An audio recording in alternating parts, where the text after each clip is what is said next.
In today's world, many speak the universal language of rock. Beijing youths Li and Feng were no exception. I think the young people in China were attracted to heavy metal music for many of the same reasons as anywhere. The power of the music, the energy of it, and the culture. By day, they lived lives of quiet desperation, working in a factory making cheap plastic toys for export to the West.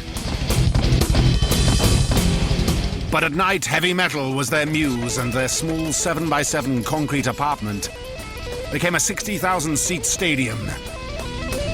And every night, they brought the house down. Each Axl Rose scream, every Pete Townsend classic windmill move brought them closer and closer to rock and roll nirvana. In that moment, for that person, there's no logical mind.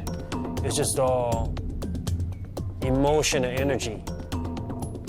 And I think these two, they probably were not thinking very logically. One night, after banging every groupie on their magic bus, after smashing their air guitars into pieces, there was only one thing left. The encore.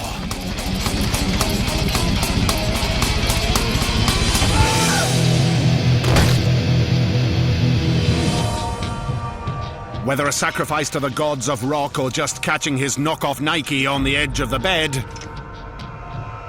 Li took his last stage dive and fell 6 stories.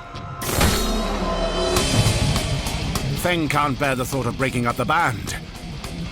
He gives one last Chinese warlord scream and follows his rock and roll brother out of the window.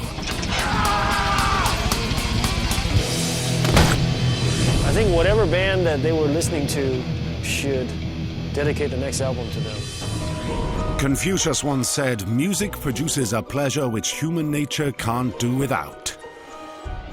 Unfortunately, China will have to do without Li and Feng.